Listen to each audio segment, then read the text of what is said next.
Play it again. Do you want me to do? It's a banger. Rewind. My jam. You know, before we start this, you know, we're gonna settle this right now. Joel here thinks this place has the best pizza. What place? You know, What I place? mean, this place that's no longer there. The Antissa Pizza. You know, This place was a total vibe. I'm telling you, well, especially compared to what we have now down there downtown. There's a Hoboken Pizza, and no offense to them, like I don't know what you guys did to your pizza. Their pizza didn't used to suck, and now it's horrible. I mean, just You can get banana bread. Yeah. just look at this. Death metal banana nut bread. Listen, everybody, this place is called Hoax Death Metal Pizza. You show up, they're always playing death metal, unless they're playing hip hop. Every once in a while, they play hip hop. The pizza was so bad that it made you like death metal. Is that what you're saying? Ooh, go back to that rating, Jason. Looked like a low star count there. Oh, what is this? Ooh, it's a greaser. Yeah. Yeah. That's not a deal breaker, though. That's a knife and fork job. That's Yeah, what you get getting pepperoni. absolutely. Did you see that star count, though? Look, that was looking a little low on the. Listen, we're not going to start the stream off talking shit about Hoax Death Metal Pizza. Okay, we're not doing this. Too late. Just for the chat, just so Look the at chat this. could be jealous. We Look at had this. maps up. We had maps up in the background and everything. See, this seems more like a punk rock bar to me. Did they do shows there? No, but they're right next to Dirty Dog. 6th Street used to be. Look at these cappy campers. Yeah. Where are they now? Now they're eating acai bowls and shit. A different curb. I'm gonna send them an invite to the vinyl community on YouTube. Jeez. Go to the counter. Look how long these slices have been sitting out. Wait a minute. I mean, Yeah, what is yeah. this? This is wrong. Come on, what is this? This is like Come on, guys. I you That's know from last Tuesday. I'm gonna tell you, Joel, if this pizza was mastered by Kevin Gray, you know, Guys, these are I have fond memories of this place. Please don't ruin it for me. well, I mean, give us some memory, Joel. I mean, hopefully it's better than this guy. Come on now. The only There's thing Kevin going Gray is that pizza. walk-up pizza. You would pick up the slice and then the top end would roll off. Yeah, the cheese layer just slides right off. Yeah. All right, Joel. between Hoax Death Metal Steve, Pizza so and low. Casino El Camino, I think what we should do is talk about Jason's first trip to Casino El Camino to get their burger. Well, here, go ahead and show it. Go and show like before we go ahead, share it. What am I sharing? Share the burger. Let's see if I have it. I don't know. I don't have I didn't take a picture of my food. My bad. Well, do you want me to says- go to the website? I know. I thought you had an Instagram. Well, I don't take pictures of food on my. Best. They have a website. Well, here's the menu. I can show the This is menu. great. Hey, Anyway, record talk has a great comment. Is it recent? New? Yeah. This one. What the hell, man? Yikes. Well played. Why you guys got to be haters, man? No, That's not so hating, funny. not hating. Oh, Dom was so mad he left. But this is Here's not the even menu. pictures. What are you Pizza doing? street. Hold on, this is the menu right here. So this is what Jason got. He got the You're Chicago paying burger. $15 for a burger in Austin. Come on, what is that? $15. Here's the outside of it. It's very unassuming. What are you paying for a burger, Chris? Less than 15. Here's Yeah, the but with no inside of it. side. It's New Yeah, York. It's New you have York. They to- charge you extra for the side. Yeah, you might be right about that. No, That I get leopard does fries. sound- Well, not in the city. I'm not talking the city. I guess You're 'cause- paying $6 for a Yingling. Let's get it straight. Oh, Yingling. Oh, I think You're more. gonna pay me $6 to drink a Yingling at this point. Ooh, This is a hot dog. This is a dog. Not that's a hot dog. Excuse me. What? It's a Philly cheesesteak. I don't want to get into what I thought that was. Did you buy it in the on a corner with a pretzel? It's not a hot dog. There's a picture of one burger. Look at that bread. That screams not from New England. That bread. So Jason went to this place. Listen, Right? Okay, listen, we're done. Let's What? talk about this. See, You guys Joe- cannot sit here and shit on the places that I See, Joe, love. you did not show Joe, how can you not show the burger? My gosh. You guys are Joe. hurting my feelings. You guys are No, hurting my feelings. you just like gave up, okay? And let me look up the I burger. did give up. Does death metal? Okay, back to hoax or whatever. A hoax. Do they have different pizzas named after various death metal bands? I don't remember, to be honest with you. I don't think so. Yeah, you would remember would that. I think, yeah. They would just play death metal in the place. It was just like you're ready to go home. You need only death metal, no Quick black bite. metal, no doom metal. You go Death back and specifically. So you can't just Ooh. like walk in and be like, "Give me a Slayer, No, it's not going to cut it. give me a Neurosis." It could have been. I don't. It's been a, The Neurosis comes with a little goatee. Did they And go out of yesterday. business? Did they go out of business? No, 'cause only the CIA mayhem. bought them out as torture method.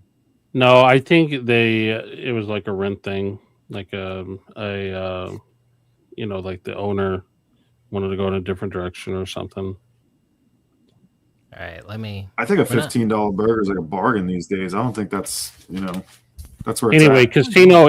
First of all, it's a tradition, right? It's like Cheers. Everybody knows your name. You go in there. Oh my Lord, what is that? It's by far. That looks like a meatloaf with cheese. What are you talking about? Only if this No. burger was mastered by Kevin Gray. Is this Then the they're going to be swamp the thing? best burger ever. They put eggs in their Looks like burgers. I could tell you they put eggs Something in their or burgers. trauma. Here we go. I mean, it was a good burger. I have to give Joel that. That looks you know, all right. Yeah. You know, It looks what like I'm the saying? burger that Popeye what used to be on the Popeye. What I'd like for there to be is a picture of their kitchen. Well, Well, Oh, there we go. There we go. Right there. That's not as bad, right? But No. you basically That have guy. guys that look like roadies making your Oof. burger. My gosh, look at this. Eee. Oh boy, Where's the pink in that burger? it's gonna hurt you. Yeah. Well, they make them medium by default. They'll Oof. only change it if you specifically ask them. Oh my But gosh. Yeah, Now we're they have talking. it's a really good bar as well. I mean, looking this makes my stomach a little, queasy right now. It's like, Yeah. I'm pretty sure it tastes really good in the moment. It's risky. anyway, if you're in Austin, you have to go. Like it's a must. Yeah, those are meatloafs. This place is called a casino. What's It's with the called- buns? You're All just the kind of buns. gambling with your meal. No, Gambling it's with your Casino next- El Camino. 12 hours. Look at this comment. Do you see that It is one not with a- it is- Cesar? Yeah. It is not a live venue. Jason's just getting revenge on me. He's doing shit all over everything that I talk about to get even for all the teasing I've been doing him about not Are they wanting to using a pay crock cover. pot in the background of that picture? Ooh, They give you a shovel with these fries? What is that?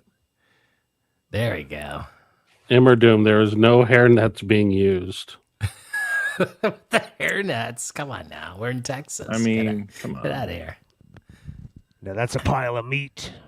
See, like nobody Yes, wanted me sir. to show Mystic Pizza. You know what I'm saying? The old. Don't do it. Why? You're not even from Connecticut. Well, I live there. Did you know that?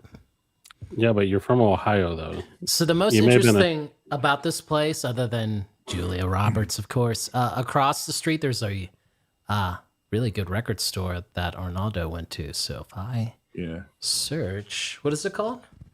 Isn't it called Mystic Records? Oh, you're right. Yeah. Look at that. They got more beef than Jason and Mazzy. Oh,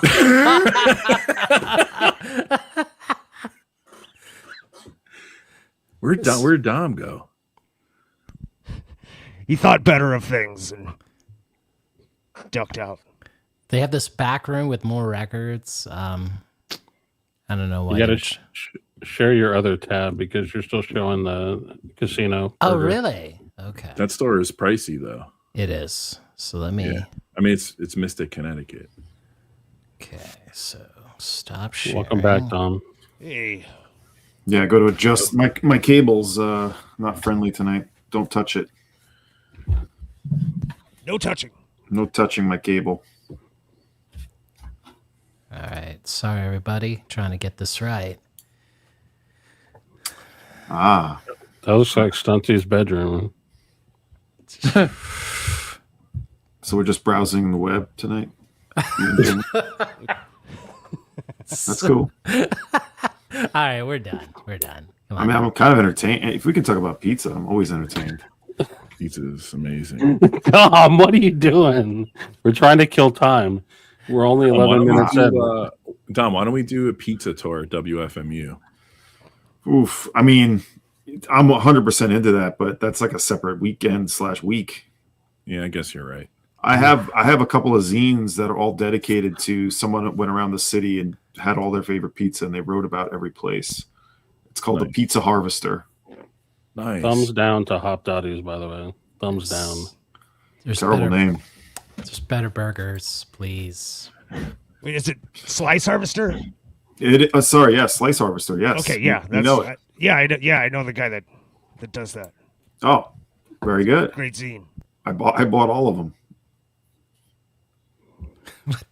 Why would you? Sean, this comment, it's a little.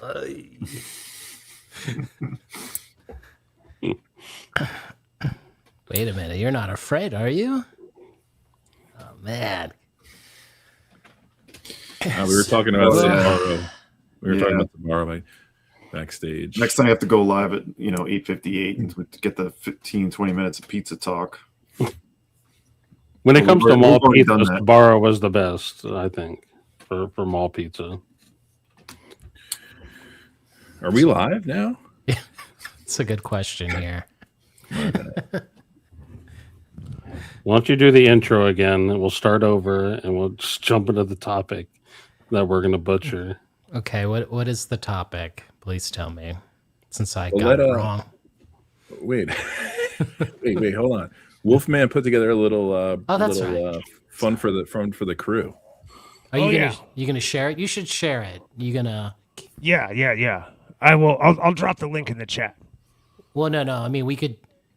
You can give me the link in the private chat, and I'll just show it. You know what I'm saying? Oh, right. Okay. We could do that too. I think maybe not. Where's the private chat? Oh, here it is.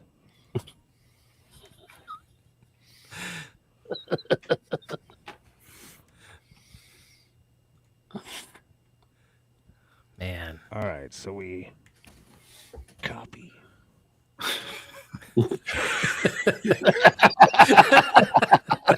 Paste. Control C. This is the Vinyl Community Social Club right here, guys. All right, let me. You guys ever go to Showbiz? Hell yeah, dude. With the dancing puppets. All right, Yeah. just Okay, all right. Here we are. This ad, I don't know about this. Is it? You have to log in. Yeah, you got to log in. Okay. Oh shit! I didn't use my. Why don't I just tell them? You know? Well, I mean, you should Yeah, show just it tell up. I'll just tell them. I'll put the link in the chat. They can see for themselves. All right. This past Sunday, yesterday, as of 5 p.m. Central Time, 6 Eastern, it was Selection Sunday. Did y'all catch it? No, you missed it? What? You guys aren't big sports fan record collector types? I thought that Venn diagram was almost a perfect circle. No? I was at the Cornell hockey game last night. That's pretty good. All right, well, listen up. It's March Madness, right? It's the men's NCAA basketball tournament about to start this Thursday, right? So I'm saying it's Mars Madness right here on the VC Social Club show. And so I'm starting a bracket pool, and anybody can enter. It's absolutely free. Make your picks. Everything has to be in by first tip on Thursday. And the winner will receive a free Madness 12-inch EP sent directly to them. Nice. Free records, people. But it's So, madness. You're saying it's madness, though. Madness, the band, like Mars Madness is a play on March Madness. I'm named Mars, and then I'm sending out a Madness record. Do I have to go into this like that? My God! Everything needs to be explained in detail. Okay, all right, yes. I'm okay. the only one who's able to regain my composure. lose their mind. I'm the only one that can lose their mind and yell at people in the stream. Okay, that's my shtick. Don't be trying to steal it. Stealing my bit. Stepping on toes. All right, no, but honestly, seriously, join the bracket pool if you feel so inclined. If you want to have a crack at getting a record sent directly to you, and it's just fun. You get bragging rights as well. Hell yeah, dude. I'm not promising a trophy, but we might draw a picture of a trophy and include it with the record. It's pretty good. What do y'all say? What madness record we talking here? Oh, it's the Tomorrow's Just Another Day EP on Stiff Records. Okay. Yeah, You'll love it. Classic. All right, so let's. We didn't show it. See, that's the thing. You need to show the. Put up Easy Now's comment. Here. This one. Here's the. No, down I'm putting below. the link. Oh, whoops. A newer one. Whoops. I'll put it in. I'll put it in again here. Do the newest comment that he made. You can't do it? No, you don't give us permissions. No. Go ahead, Jason. There's the link. This is Easy Now's thing. Wow. This one. We're needing to know if it's... Sometimes you got it. I can get a little tongue-tied. It kind of flips around. It goes right down the windpipe. I got to talk off the... Here's a good question. Is it a reissue and who mastered it? Yikes. I'm waiting for somebody. Got on the rev. No, this is OG. 100%. Oh. It's not audio file, huh? Did you see this one? I'm guessing the Wolfie is in the basement. His mom's making Kraft mac and cheese and yelling at him to turn the volume down. I told you I wanted more tendies.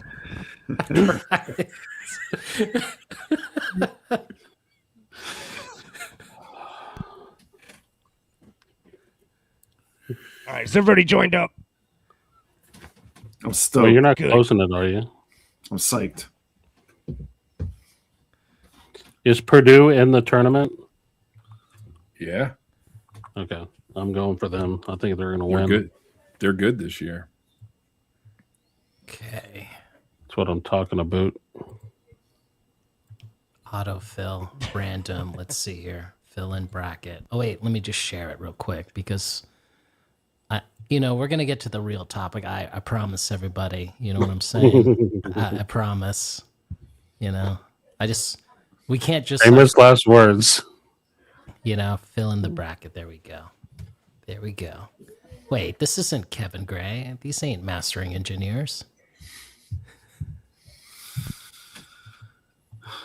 Wait, did it create a new bracket? I just created one. Oh, I just created... Okay, it's called Joel's Championship Bracket. Oh, yours is a swell bracket. And suddenly I hit yes, and then now I'm in a different bracket. Okay. Listen, I don't want to be a hard ass here, but anyone in chat who doesn't join and create a bracket doesn't get invited to next week's stream. So What are you talking about? that's Does just that the way it include is. panelists as well? We will be checking. Damn, Don. I just want to be clear. I'm gonna do that thing like when you were in school and you just want to get out of the test as quickly as possible. You just go through the sheet and just go B C D A B A C D B and just like I'm all done, mastered it, nailed it, like Kevin Gray. Yeah.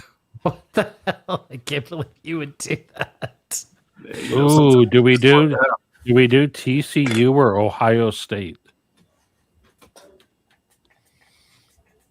Joel, we're not doing this now. Oh, God. Fill it out live on the stream. No. I'm filling mine out right now. I know who's going to win. Though. I already Mutiny. know. Mutiny. Look at this. Is that a punishment or? Okay. All right, Jason. I've said my piece. You want me to leave? All right. No. No. We're gonna do thanks the for topic. doing that, Nate. That's fucking cool. Thanks for doing that. Yeah, Do any madness of you ain't like? nothing. Do any of you like Kansas? Bill Self can win a big game. Anyway, we got to talk about records, man. The records. Dust in band? the Wind is a popular wedding song. That's what I was gonna say. Yeah. I had this whole stack of records picked out. Kansas was in there. I got a lot of records to show. Yeah. Okay. You ready to talk about the topic? Explain Yeah. it. Who's gonna explain it? Well, that is a very good Point of no question. return. Since I got it wrong.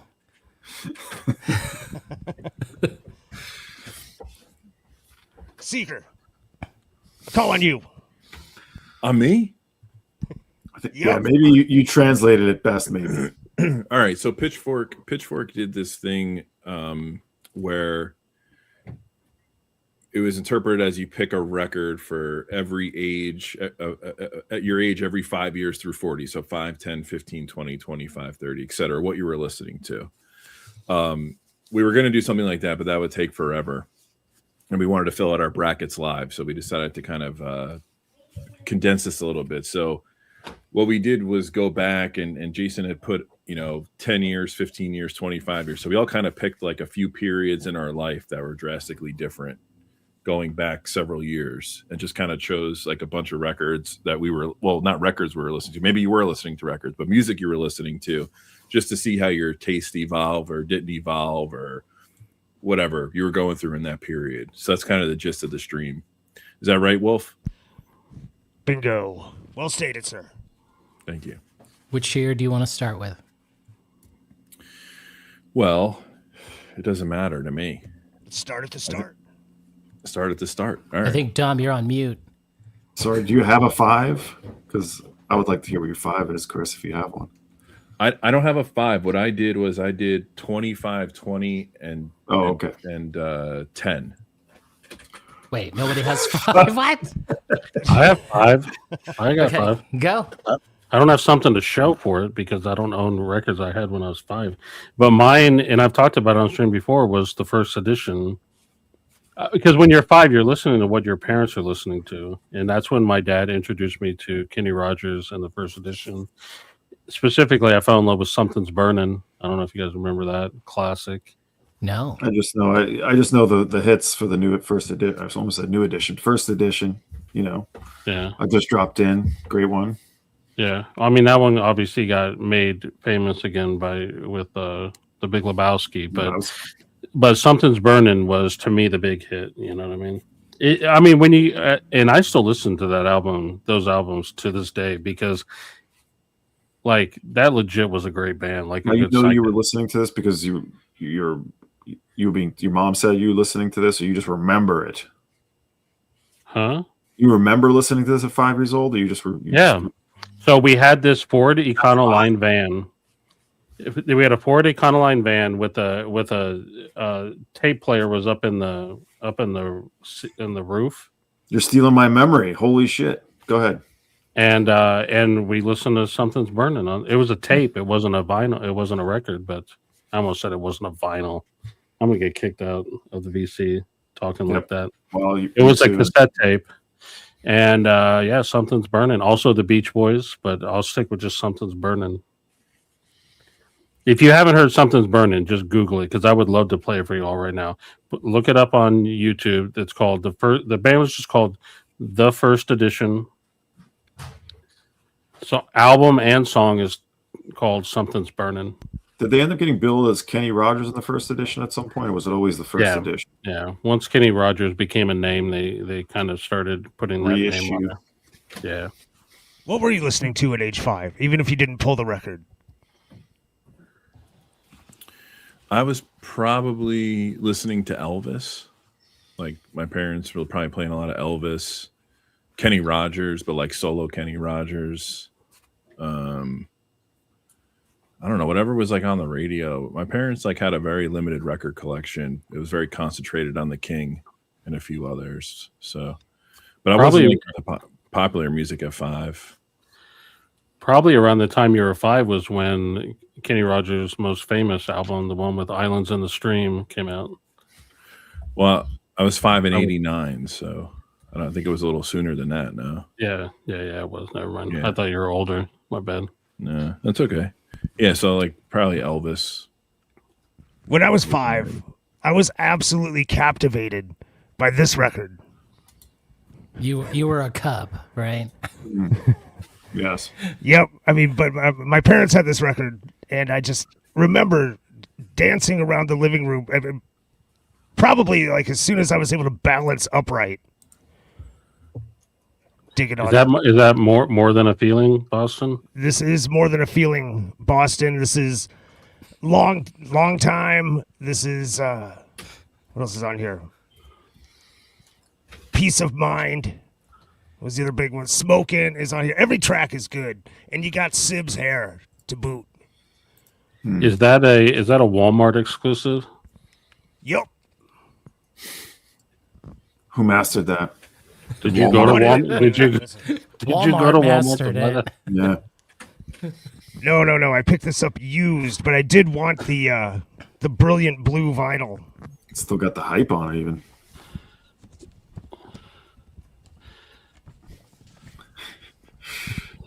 Oh no! It's not quite Walmart blue. Not quite. Yeah, a little but bit lighter. New Kids on the Block wasn't 5 though for me. That was more like 7 or 8. You know, getting the Walmart exclusive of the first Boston record seemed appropriate to me. What can I say? Oh yeah. Jason, can you remember that far back when you were 5? 5? No, but what I remember about it was that my parents were playing me the Beatles and the Everly Brothers, and ever since then, my life is, downhill since.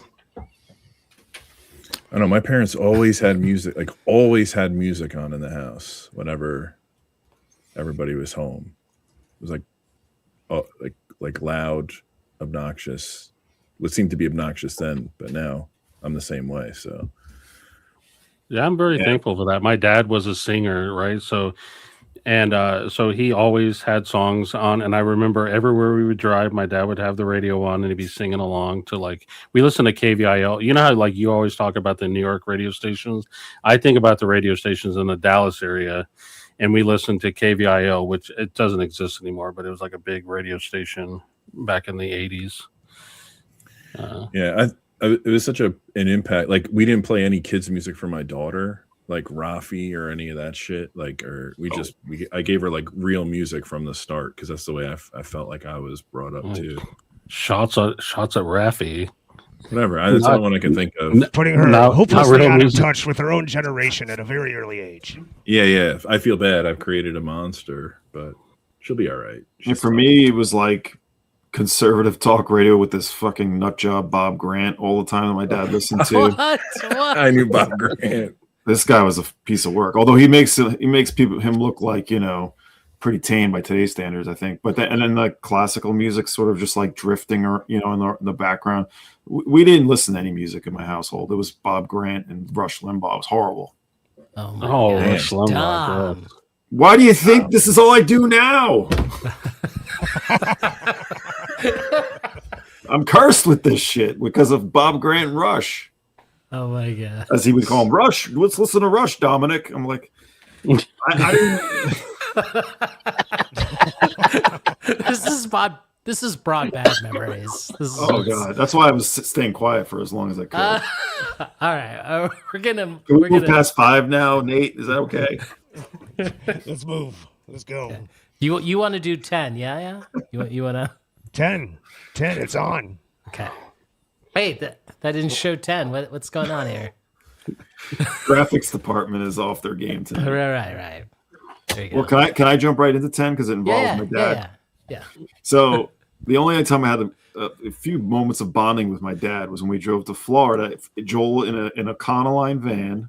I might have told this story when we had our interview, but we listened to Tom Petty's Full Moon Fever. I don't know why I have 2 tapes, but I do. Ooh. One of these is the OG. Now, I wasn't quite 10, okay? It would have been 11 if you're checking your scores at home. This came out in 1989, okay? but it's close enough. But we were driving to Florida from Long Island to Florida. That's a long ass drive, and we listened to this only. And my dad let me sit shotgun the whole time, and we would just listen to this. And he really got into these tunes. He didn't know anything about Tom Petty. Like that's what I'm saying. My dad, God love him. He did not know anything about music. So it was like Tom Petty's been around for like 12 years at this point, right? He's like, who's this Petty guy? This guy's good. And he's like singing, dancing at the zombie zoo, and like we're getting into the whole thing. And so, you know, it's a bittersweet memory in a way because he's gone and everything. But, you know, this album still holds a pretty special place in my old heart here. But I don't have the record. So I'm not going to ever get the record because I'm going to keep these 2 tapes. So I think we're losing the art of the single album road trip. which is the original, Jason? Can you tell? The one with more black. Would you say so? Okay. No barcode. Yeah. Oh, correct. Right. No barcode on that one. Yeah. Both white tapes though. I don't know if I ever had to listen to one album over and over again on a road trip. Now, we probably do this in other things, but I know we listen to this a lot, and probably on loop. Obviously, it's on a loop because you're just listening and it just keeps going, right? With the auto reverse, right? So anyway, that was Traveling Wilburys Volume 1 for me. Oh, that would have been around the same time, would it not? Yes, it would. Yeah. And with Petty. Your parents were into Wilburys, Nate? That tape they were, I guess, for that road trip. Nice. Over and over and over again. I still know every word. Similar. I mean, they both produced by Jeff Lynne. Jeff Lynne, right? Yeah, they both have that same sort of slickness. Yeah. Yep. Jason? All right. I had to look this up. Albums, when I was 10, that would have been 1980. Wait. Hold up a second. I did this wrong. Oh, shit. He was about to give away his age. I know. Oh, my gosh. I just gave it And because we know he's been lying. What? No. See, I never said that right. Like, I should have been 5 years ago, I was listening to The Police, Synchronicity. Oh, my gosh. No, I ruined myself. So then 10 years after that, right? Well, 5 years after that. No, what were you listening to when you were 10 years old?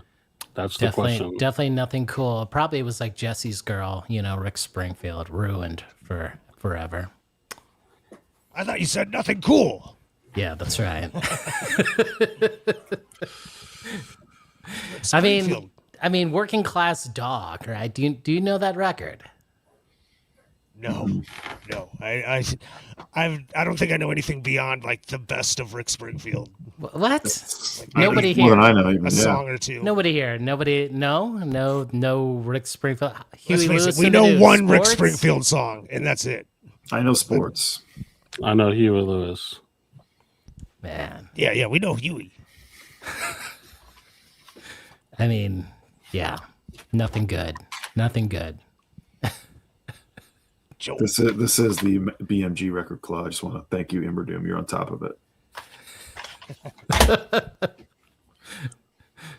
When I was 10, this would have been maybe 10, 11. There was nothing. I was into Velvet DeVoe's Poison, New Kids on the Block, Step by Step, Great song. Boys to Men, Cooley High Harmony, Michael Jackson's Dangerous, Prince's Diamonds and Pearls, but not because I was cool. I just liked the cover, and I bought it based on the cover. And then, of course, the first PM Dawn album came out around that time as well. Yeah, but you were not listening to when you were 10, were you? I was, because right around that time, around 8, 9, 10, somewhere in there would be when I first discovered MTV. And when I would listen to MTV, I would be gravitated towards the stuff that I like listening to. And as has been talked about copiously on these streams, I did listen to Kenny G and Michael Bolton, which means that I would have all these things, all those albums that I that I It's just gotta be named one stream where Kenny G were doesn't kind of come up. were kind of fodder in the popular zeitgeist of those years. Question from I just want to Rev make here. it cool that I was not cool, which means the only reason I even knew what Diamonds and Pearls was just because of the hologram cover. Right, but would you say that there's one album that kind of summarizes or takes precedence over Yeah, it'd be Velvet DeVoe's Velvet Poison. DeVoe? Okay. Right. That was like one of the first albums I know every lyric to. Still? To this day. Yeah, to this day, not only do I know every lyric, but I can only do them in order. Like if you fuck me up and play like track 4, you're gonna throw me off. Like I gotta do them. I gotta start at the beginning and go to the end, and I can do all the parts. Can you do like Dance Dance Revolution to the whole album? No, I probably couldn't do that. Okay. Do you have any comments on Ronnie DeVoe's verse on Doomy? It's a little dicey. Should we look at The whole thing is pretty dicey. It was definitely the Dick Tracy soundtrack. It's yeah. for those in the chat. It's the verse of the song that starts with backstage, underage, adolescent. Listen, there's many lyrics on that album, which it was of a time and place. Would not fly these days. Oh, I definitely looked at it, sideways at the time, but Yeah. it just seemed. I mean, I was a kid. I was 10 years old. I had no idea. Like, I'm literally, my favorite song on Diamonds and Pearls was Cream. You think at 10 years old I had any idea what Prince was singing about? Like, I had no clue. No, you're a kid. You just liked that he said shaboogie. Yeah.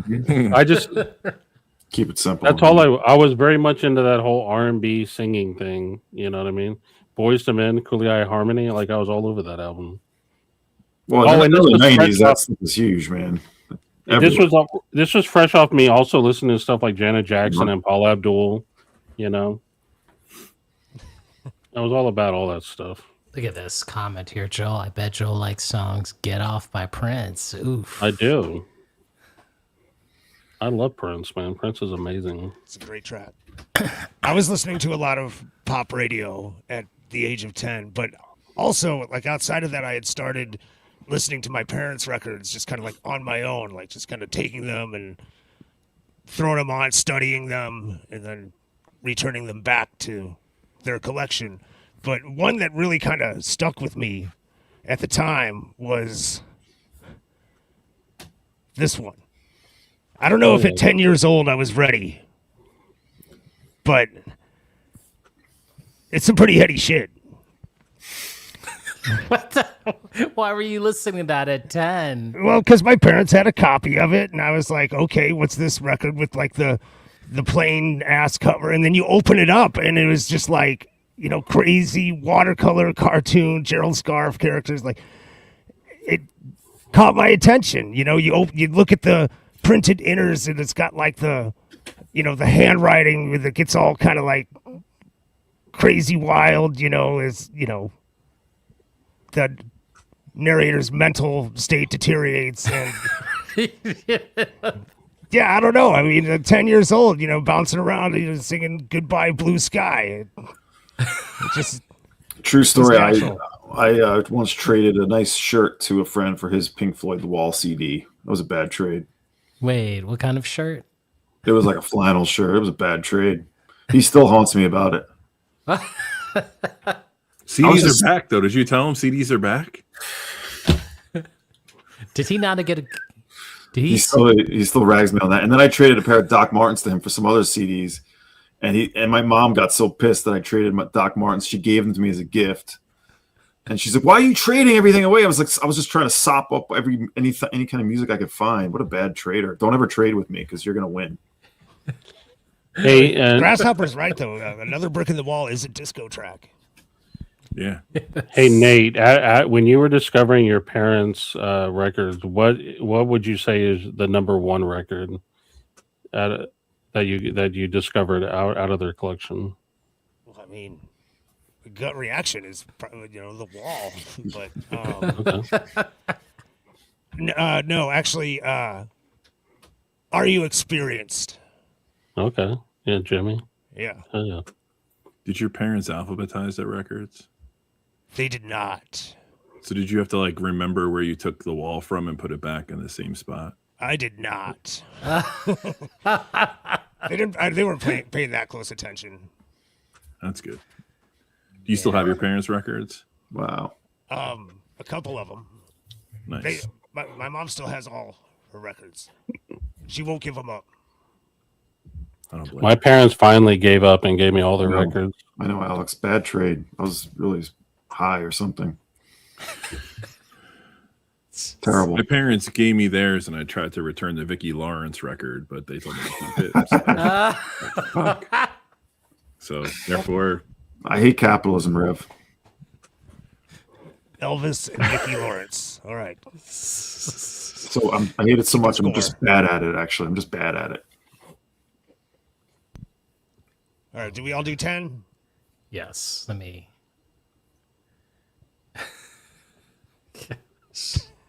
Vicki Lawrence. Wait, we did 10. We just did 10. Chris didn't do 10. Did you do 10?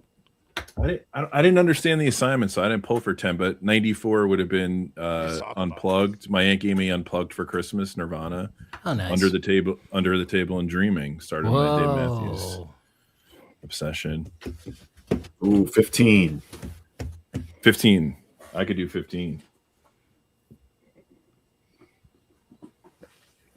I was still listening to Rush 15 is going to bump up against our stream a couple weeks ago. We talk about best stuff of the 90s. What you got, Chris? So I did this a little differently. So I'm going closest. So I did 25 years back, which would have been my junior and senior year of high school. So I'm going to fire through these real quick. Jack Johnson, Brushfire Fairy Tales.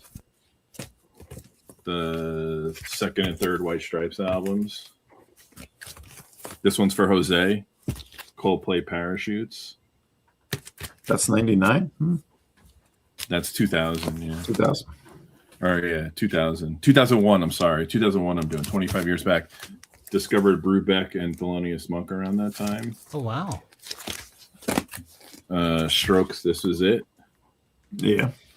Wait, so you were listening to Monk when you were 15? Well, 16, yeah, that's when I found him. But I was already into some jazz at that point. These two albums, I can remember like junior, senior of high school, especially before basketball practice. These two records were still relevant. And then this was like the big two at that time. Kid A and Amnesiac. So Yeah. I was getting into some nonsense. This was kind of what I remember. Like you guys brought back a lot of memories with this topic. So I was just going through. I actually texted a couple of my high school buddies that I still talk to once in a while, showing them pictures of that stuff. So yeah, so going back 25 years, that was kind of in my full rotation. And so Radiohead, like they have songs on the radio, right? Like I don't know them very well. Yeah, they're no Alice in Chains, but they're yeah. Badass. What you got? Who's next? Go ahead. Dom? Oh, it's not. Is it my turn? I thought I was last, but I'll go. 1993, I believe it would have been. Now, I thought I had the original tape, but I'm doing tapes tonight. Sorry, guys. But I don't. I have another tape I listen to quite a lot. I'm showing this because it's actually the earlier album that I'm going to show. Without a Sound, yeah. That came out a year or two later, which had their big song on it. But this is the one I listen to constantly on my little Discman, or on my Walkman, I should say. I couldn't find the original cassette. Where You Been? Hell yeah, dude. I listened That's to your this best album. shit all the time. Like this was like, there was a few other records that year, but this was the one that comes to mind when we think about this question. I can still hear the first few songs like in my head on my Sony Walkman, just like with the tape sound going, like the tape deteriorating. I can still kind of hear the tape deterioration of the cassette. I just love these guys at this time and this is not like what everyone thinks of as their most popular period, although I think maybe this is their best period, if you ask me. Maybe a controversial opinion. You know, they're going on tour and playing the whole album. Did you know I that? did not know that. Interesting. But this is when Jay is like playing everything, I believe. And I think I like these guys because I was always like trying to find the underdog. I was trying to find the thing that people didn't know as much about. I was like, and I felt like this guy was such a loner and was like trying to like consciously go against the grain to make things difficult in a way. And I like that about him, even though I didn't really know that. He was just obviously a weirder, sort of weirdo outsider in a sense, or just didn't give a shit. But yeah, this was a big one in 1993. How good of a guitar player and this is as he? well. Like, He's a great when guitar you player. like in retrospect, is he going to go down as like one of the all-time greats? Because I feel like he should. Well, here's the thing. I hate guitar solos in general. Yeah, Sorry to say. his are different. I'm not a big fan of guitar solos in general, and he's a big time soloist. So anytime he starts going into his Jay Mascis thing, I'm like, all right, Jay, can you stop? Oh, really? Can we just get back to your sort of slack singing, and like just the mopey ass sort of mumble? That's what I liked, and I like the songs. I'm getting made fun of. Do you get beat up on Neil? Do you beat up Neil Young because of that too? Because I feel like he's got a little bit of Neil Young in him. Sure. Kind of. Neil Young's a shitty guitar soloist, which is why I like him so much. Exactly. Right. The one note guitar solo, right? That's Neil. No, I like some guitar soloing, but it's a very specific thing. Anything that's too showy, I'm like, all right, show off.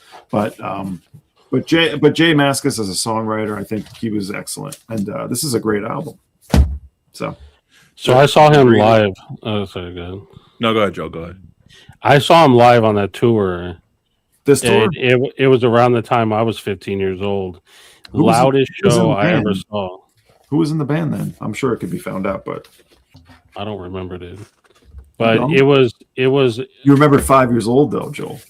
This is what I remember. It was in New York City because I was living in New Jersey at the time. I went there with some kids from school. Well, I'm excited, right? Because I love Dinosaur Jr. We get right up to the stage. They start playing. It's white noise. You could see Jay's mouth moving. You couldn't hear him singing. You heard no melodies. It was just white noise. I had to go to the back of the venue because my ears were like in pain. And I went all the way to the back of the venue and just sat down. And even back there, I couldn't hear anything. From the back, I could like kind of hear Jay saying something, but I heard no music, no melody, no nothing. No. And I was just like, because the venue was like the ceiling was kind of real low. It wasn't a vaulted ceiling. It was just it was just too loud. Do you remember what club it was? I'd have to go back and look. I mean, you could see what year it was because it'd have been whatever the one was in New York. And Roseland. But it wasn't Roseland Ballroom. It sounds like Irving because Irving was it tight and narrow? Yeah. Yeah, it was Irving because only Irving sounds like shit. Or used to sound like shit. I don't know if it still does.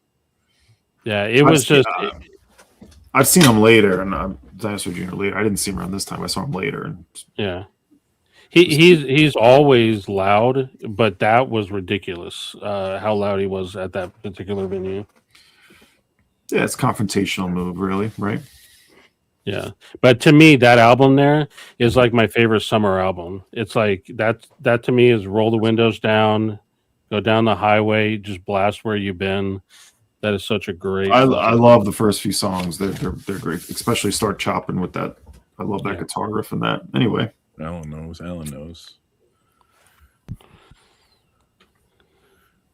I thought you're more like a Tom Cochran guy on the highway, Joel. No, but that's probably. I was talking to Jason about this. I had my hearing tested, and like there's tones that I can't hear, and I blame shit like seeing Dinosaur Jr. when I was young. That means you can't be an audiophile. I'll never be an. You can be an audiophile. That's right. You can. You don't need to hear. You can start your own mastering studio. Right. just review the latest and greatest and say it sounds the best. That's right. There you go. I also I have this pulled too. This was the other thing I listened to so much. Oh yeah. Yeah. That was a big one. So I found my uncle Dave, rest in peace. He gave me Sonic Youth and Pink Floyd CDs at the same time. I was probably like 11 or 12. Coolest uncle ever. And he was like, just spend some time with these. And my life was never the same after that experience. That's sweet. When I was 15, I was digging into the back catalog of these guys Oh, you were what? because I Pure like Guava had come out. Excuse me. Okay. Pure Guava came out, and I bought it and was quite impressed with it. And so I had to go to the record store and place orders for the first two. And so when they came in, this one in particular was like, it was like $20. And that was like back in the 90s. I have no idea why it cost so much. But it was the only opportunity that I had to get it. So, of course, I had to throw down for it. But, yeah, So these are this $20. one was probably one of those life-changing kind of records. I mean, you put this on, and the first track is "Strap on That Jammy Pack," and it really is just like, I guess if you're a Ween fan, they call it, there's the brownest of the brown. But the way that they kind of created like this own, I don't know, autonomous little world in there was just like messing with tape speed and incessantly recording hours and hours of material. It hits. It fires on all cylinders. I just listened to that last week, and it's still. Well, I'm a pretty newer convert to Ween within the last 7-8 years, actually, because I always just assumed they were too jokey. But I listened to that one, and I was like, these guys are totally weirdos in the best way. Like I get a kick out of Pollo Asado every time. Right? Yes, it has the silly. It has the silly aspects, which pulls in like the young teenagers, But then they give you tracks like Demon Sweat, and just kind of blow you away. And well, and Pork Roll, Egg and Cheese is such an amazing song. I know it sounds silly to say, but it is. Great song, great sandwich. Who hasn't So gone? 15 for me was like at a very high point in musical discovery because my best friend in high school, both he and I were like very much into music discovery. So we're talking like all the SST catalog, Sub Pop catalog, all that. But some of the more popular albums that came out that year that I was all over was the Downward Spiral, Nine Inch Nails, obviously very much into that. Bad Religion, Strangers in Fiction came out. That was their debut major label album. Very much into Bad Religion. And speaking of Roseland Ballroom, I did see Bad Religion at Roseland, and I know for sure it's Roseland, and it was around that time. It probably wasn't Stranger Than Fiction. It could have been right after that. I forget. But that's what I would have been listening to. That and like Stephen Jesse Bernstein and Reverend Horton Heat and just whatever weird shit like Dead Milkmen. Even though Dead Milkmen came out way before, it would have been stuff that me and my friend were listening to around 15.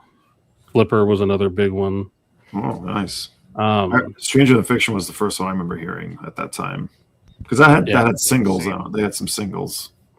Yeah. Anything that was, radio was so big for me. Like anything I found out about was through radio, basically at that time. Yeah. 15, that was like height. What is that, like sophomore year of high school? So, I'm watching MTV every afternoon, hanging out with my friends, and we basically took turns like buying things from the SST catalog or the Discord catalog or the Sub Pop catalog or whatever catalogs we happen to have. And we would just, my friend, he had an early CD burner because this wasn't back when they weren't cheap yet, right? Where everyone had a burner, but my friend's dad was in tech, so he had a burner. My friend would just burn CDs for me, and we would just sit there back and forth, just discovering everything that was going on. I also got into the MC5 probably around that time, like 14, 15. Anyway, I wish I could show this stuff, but I can't. My apologies.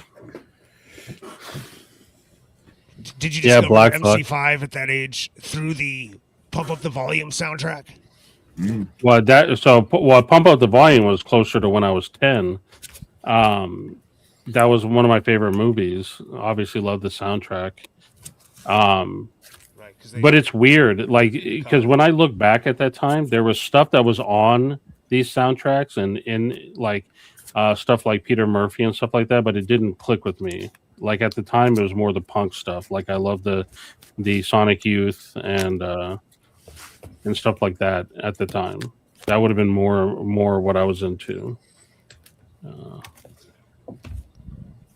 or the stuff that I was focused on. Yeah, obviously Black Flag and Minutemen.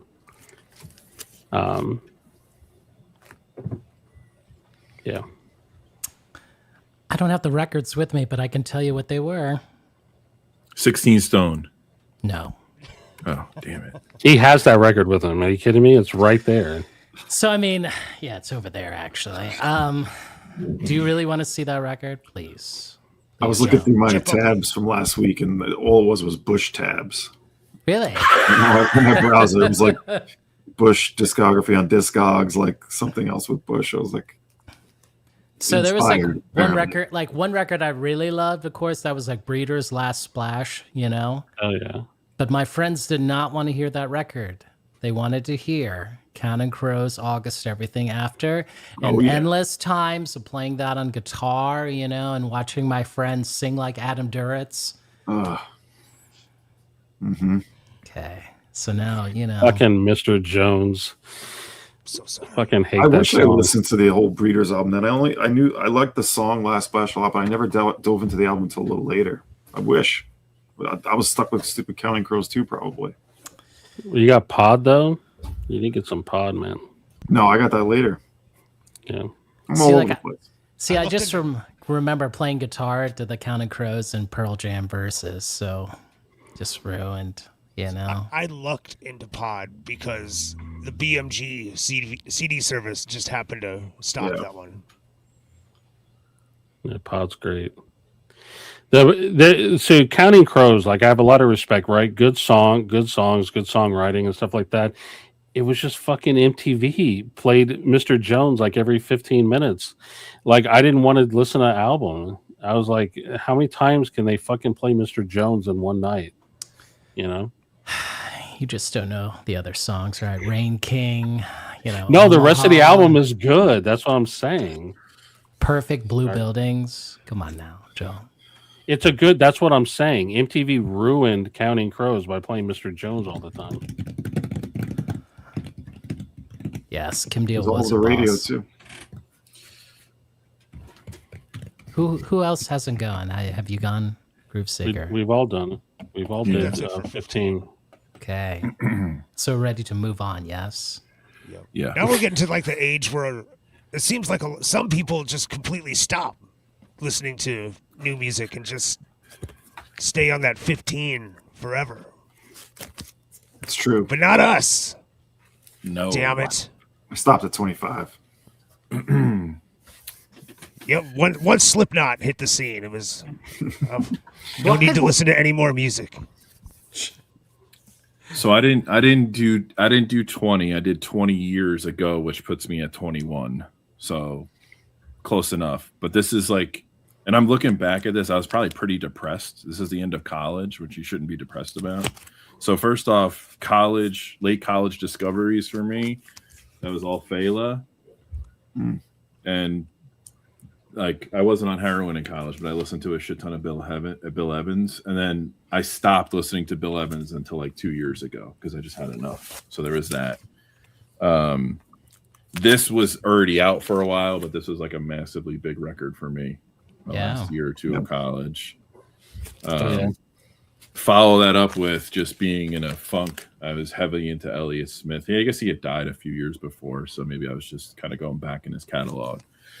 These two records were extremely important to me in college. Just came out a little earlier, but Immortal Techniques Industrial Revolution Volume 2.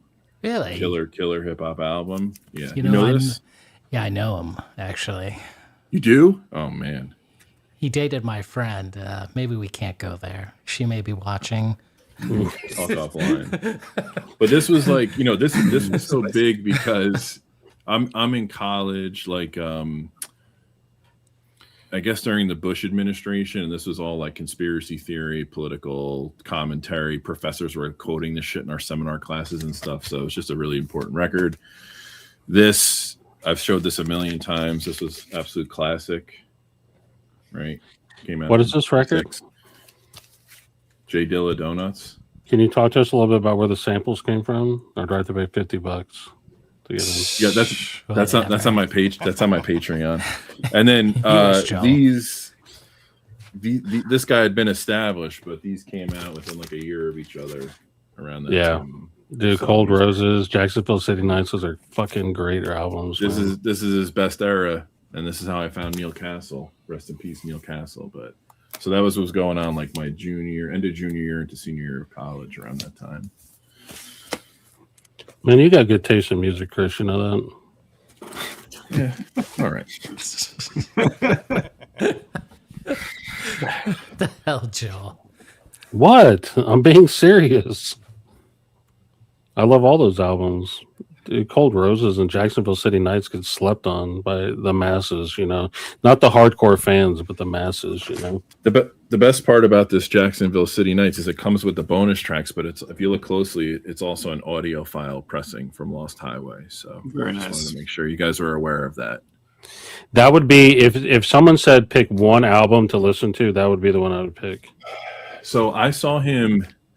So first off, I might agree with that depending on my mood, but I saw him play with the infamous String Dusters. He played 2 shows with them several years ago, and they did a bluegrass show, and he did most of this album with them, like fucking incredible. I saw him at the Capitol Theater.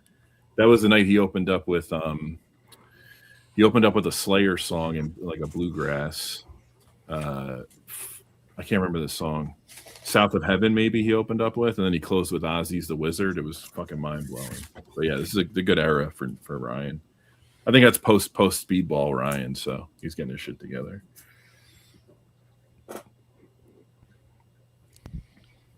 Nate or Dom? Who's in the... All right, Are you guys awake after that list? You guys are alive? You okay? I was loving that list. I'll wake you up. When I was, let's see, around 1920 or so, I had a roommate that got me into these guys. So this is Godflesh, Songs of Love and Hate. This would have been probably the first record I heard by them. And then I remember that. I went out and got all the rest of them.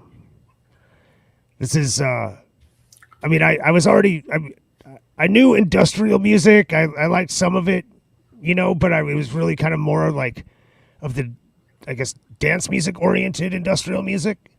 And this was like this and Fear Factory and a couple other bands around that time, mostly centered around Justin Project. Really kind of introduced me to like the metal side of industrial. What about Ministry? I remember that cover, but what do they sound like? Like what would be a reference point for like a basic person like me that doesn't know anything about that stuff? Joel, you want to try this one? I know you know Godflesh. Who do they sound like? It's more like an atmospheric metal, basically.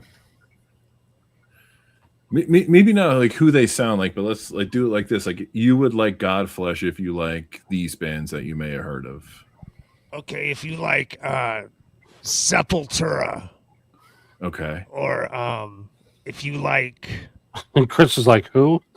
No, I know Sepultura is. Okay. Carcass. Or if you like Primitive Man for something a little bit more recent. Okay. They can run, you know, anywhere between like, fast, very fast hardcore type stuff or very slow doom like stuff. But yeah, I don't think they have any, just outright bad albums.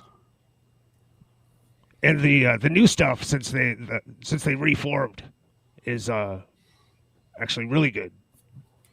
Which can't be said that often for bands that do that. Yeah, Okay. what got mentioned in chat? So, Grasshopper mentioned Swans. That's a good Yes, there we go. reference, and then Vinyl Kicks mentioned. We both mentioned Ministry, and then Killing Joke would be a decent. Well, I know Sepultura and I know Ministry, so it gives me some reference. Yeah, and I love Nate. I love Fear Factory. I love the early stuff, like Soul of a New Machine. I love that out. And I don't know if you ever listen to Machine Head.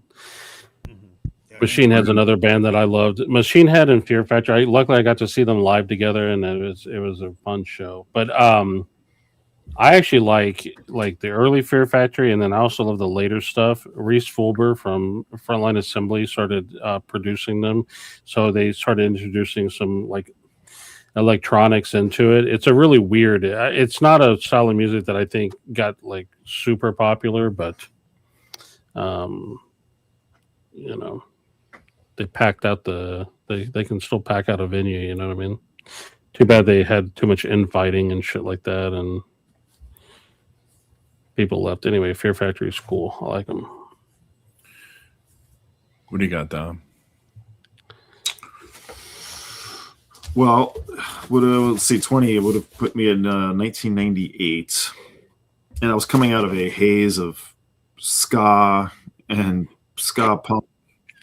And punk, I was finding punk through ska. I would find Jamaican ska. Then I was finding jazz because I was all horn based at that time. I was playing alto sax a lot. So everything I was doing was based around horns. And then I started finding all this other stuff like, your hardcore punk, your SSTs, your Discord, all that stuff. None of that's related to how I found this guy. But I don't know why. This is what stuck out for that year, even though I think this came out a little after. But around that time is when I started listening to this bozo. And this is the first album I got into of that time. So I before this, I thought he was just, a goofball, just sort of like a shtick, all shtick. But this album, I think, like felt like it was much more real and much more interesting. A lot of great production around it, very earthy. This is still probably one of his best records, as well as with Bone Machine. Yeah, I don't listen to him anymore, though. I do listen sometimes. If I do, I'll listen to this album or Bone Machine or some of his records after. But that's when I got, for a bunch of years, I just listened to this guy a whole lot. And, why would anybody listen to a voice like that? Why would you do that? I don't know. It's weird, isn't it? Especially when they try to sing in a high falsetto while doing that. It's like, it's weird, but somehow he made it work. Like, some other, pups we know. But I think that's like a top. Like What's up? Anyway, but this was at this time, was a big discovery for this type of thing. And this led into other stuff too. But that was also a big, rich bunch of years where I was just finding all kinds of things, like in all kinds of different avenues. That was college radio years for me. So there was like a lot of shit coming my way. You know what else came out that year, Dom? Remember American Football? Yeah, of course. They just were releasing a new album, I think. Yeah, that first thing, I forget if it was self-titled or whatever, but there was like an EP or something. Anyway, that came out that year, and that was that's funny, Paul. I fell into some American football right around that time. I love that. I thought the EP was better than the full length. The EP was so much better than the full length, in my opinion. That very first EP, the one with the tambourine on it, that EP was really good. I was listening to a bunch of those bands then too, like the J Tree bands and Joan of Arc. Is that around that time? It is, yeah, late 90s. But I don't know. I feel like this guy's gotten a bit of a. I think people are sort of tired of it. That's at a point. Although he still has his legions of fans who would love to see him play again. Yeah. Does he have one more left in him? You think? I'd say no. But yeah, it's been a long time. Was the Bastards, Brawlers, and Orphans the last release? I think it was. His last full length album was "Bad as Me" from 2011. Oh yeah. That's right. That was the last full length. Yeah. Yeah. That's 15 years ago already. So yeah, Yeah. He's doing, he does his film. He's always done films throughout all of his career, but he's been doing a little more of that lately. He was the new Jarmusch movie, which is no stranger to Jim Jarmusch flick, which was very good. I saw that a few months ago. You saw it? Yeah. Yeah, father, mother, sister, daughter, something. I saw the commercial for it the other night, and I said to my wife, like, we got to go see that. It's very Jarmusch. I mean, if you like Jarmusch, you'll love it. If you're not into his pacing, you're going to be bored, of course. But I loved it. I'm cool with that. Yeah, I'm cool with it. Because you're cool like that, Chris. You're cool. Like You have a good musical taste, Chris. Thank you. I'm grateful to be around the only 4 people in the VC that think so. So thank you guys. Maybe 3. I don't know. The verdict's still out on Nate. Jay, you want to go, Jason? You want me to go? No, I'm gonna go. Look at this. Yeah, Jason spot the leopard shark with the. That's good. That's good. Welcome. No. Don't point that gun at him. He's an unpaid intern. Right. No, Roberto. Me and Stunty are sharing the same beanie. Okay. So I'm gonna make fun of Joel here. Like, he thinks he's so cool, right? You know, right? No, I was not. I am listening cool. To this. I was not listening to this. Okay, I was so lame that I was into this record. Okay. I didn't make myself big. I got to do this again. Toad? Okay. Wow. So Joel thinks he's so cool. I don't know that cover. Joel's saying like, "Oh, I was so cool." No. I was not listening to Massive Attack. No.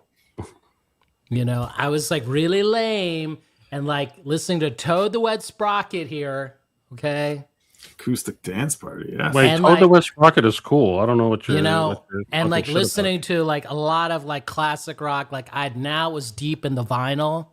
Was persuaded that like all these classic rock albums that I needed to explore. So like Fleetwood Mac for $1, you know what I'm saying? Eagles for $1, Neil Young for $1. These were the days. Like now I was catching up with all these old boomer man artists. Jason. What was their song? Was it "Walk on the Ocean"? Was that them? Yes. Yeah. It's one of them. And so 2 summers ago, we do this thing with my brother-in-laws and sister-in-laws. We try to find a show to go to. And I'm like, I don't put my input in. I don't care what we go see. We saw Toad the Wet Sprocket at like a small club theater. By the second song, I was like, all right, I can leave. I got the 2 hits. I'm out. No, you now. don't. No. Well, what Jason Is that for sale, Jason? What Jason isn't saying is that Toad's heyday, their peak, was 5 years before. Not when he was 20, but when he was 15, because that's when Fall Down would have come out. La la la la. And the guy doesn't wear shoes on stage on purpose. It's like a Glenn Phillips. Don't talk shit about Glenn Phillips, man. Dude, the guy is a badass. He's a fucking tool. He is the nicest guy. Wait, hold on. What makes him a tool? Have you met him? He is super nice. He's a great songwriter. There's no reason to talk shit about him. I can't think of any word that's worse to describe a person as other than nice. I mean, nice is like the worst compliment you can give somebody. He's nice. A kind person. Okay, kind is good. Damn, well, that's bad news for me. No, you're dark down. Wait, I have a question. I have a question about the classic rock thing with everybody, because everybody had to go through this phase. Yeah, I was done with classic rock by the time I was like 15 or 16. Like, I like did like the hardcore push, and then like there's some things I still love and listen to, but like all the Zeppelin and like all I was just like done with it early. Were you guys like that? Well, no. Let me. It was scattered for me. All right, let me take you back. Like the new album, like a vinyl, like CDs, right? No, CDs. They were like what, $24, $25 new. You know what I'm saying? Yeah. But the vinyl, like the used vinyl, was so cheap. So I just like went overboard, like caught up. Like if you want to know who the Moody Blues are, I can tell you so much about the Moody Blues. Those are still cheap records, actually. Correct. They did not, unfortunately, nobody in the vinyl community is like, I love the Moody Blues. You ever heard of Can I show a Moody Blues record? Sure. It's your stream. Please don't. Only if you show the right one. No, I'm not actually. The one with the boy on the cover. It's actually the Days worse. of Future Past. No, it's actually worse. Hold up. They're all 5 or less still. pretty much. Look at that. Nate's like, I'm fucking out of here. I don't want to see fucking Moody Blues bullshit. Jason's, when he's not there and it's just a microphone, it has like a really sort of moody look there. Yeah. The reality is, like, we all know Jason's like 10 years older than he claims to be, which is why he knows so much about the Moody Blues. And what's his face? Oh, never mind. I can't think of his. Oh, Buddy Holly and the Crickets. Here we go. So TM. I just showed my friend this, and he was like, "Who are you? What?" First, you show me a rare Bowie record. Now you're showing Long Distance Voyager, Moody Blues. Oh, You showed the right one. You know, like he's like, "What's going on here? What? Who are you?" Like, oh my gosh, yikes! This one has their hit, The Voice. Why do I even? You know what? Okay, I'm done talking about this. We know why you know. the UK first. Porcupine Cut. It is actually. How did you cool. know? I don't know. Just I almost pulled that for the age 5. Really? Well, I think you know why. Like Patrick Moraz is on the record. The original keyboardist. He left because he. Well, what was the thing? He was living in California, and the rest of the guys were living in the UK. And he was like, "I don't have time for you dudes. I'm better than Moody Blues." Like, who you do know a says lot. that? Who says that? You know? Okay. And also, Toad the Wet Sprocket sucks because whenever anybody would give them shit about their name, their whole shtick, their whole deflection would be to turn around and diss Fudge Tunnel, and that ain't cool. They're like, "Oh, you guys got a goofy name," and they're like, "Yeah, at least we're not Fudge Tunnel." And then, that was the shit. fuck out of here with that. I used to get Toad the Wet Sprocket and Better Than Ezra confused, but Better Than Ezra is better than Toad the Wet Sprocket. What? What are you talking about? No, Sir. Chris. I take back what I said. You don't have good taste. I'm sorry, you ruined it. Come at me, bro. Come Some at me, bro. ridiculous shit like that. Were you ever heartbroken in the 90s? What the fuck's wrong Oh with my you? god! So What did you listen to Under You on repeat? Didn't you? okay. Okay. The girl This- broke your heart, and you're like, I gotta listen to Under You now. I gotta do it. To paraphrase, the Rev here, this will be a, Toad the Wet Sprocket, slander free zone. Okay. So my in a bad, future stream, we are going to review all the Toad records. We will play them and we will listen to them together. Since Joel will never do a Skinny Puppy defense stream, we will do a Toad the Wet Sprocket defense stream. Okay. I'm busy. Are you gonna play any of Glenn's solo albums? Because We can. The Winter Pays for Summer. His solo stuff is actually really We good. can go there. I can't believe this. Here's the thing, Chris. Listen. You always do this to me. You're like, "Oh, listen to this Fish song; it'll change your life." If you like Jacksonville City Nights, I think you legitimately would like the Winter Pays for Summer solo album from Glenn Phillips. I think you would like it if you give it a shot. I just want you to know when I say listen to this Fish song, it'll change your life. I'm just trying to ruin your day. So it's not the same. It's not the same impact. Okay, look at these guys. I mean, these guys could be in the VC meetup group. I mean, let's look at this again. That's So I'm Glenn. just looking at some That's of the Glenn in the photos. white shirt. Right there. The best part besides the show ending was when they covered REM's Driver 8, which was pretty cool. And the bass player was like, "You guys want to hear a cover?" And they like turned their backs and they went to Driver 8. And I'm like, "Oh, okay, you like REM? I get it." You ready a copy of this Dulcinea? That's an expensive record. Holy shit. That's because they won't reissue it. They did in 2018, and that's a lot was of too money. long ago. Moolah. The Told the Red Sprocket stuff. So the story is that they put that stuff out themselves and they just sell it at the shows or their website. All that stuff is very expensive. Wow, good for them. There's a 2024 pressing that's going for some. And now I just want to talk about Toad more. I love how. Yeah, Mark and I are busy that day. We're gonna Gosh, Mark. I'm gonna send that album to you, okay, Chris? I'm gonna send the Winter Pays for Summer. I think you'd dig it. So If does you like everyone Ryan know Adams, there was a band called Toad the Wet Sprocket previous to this.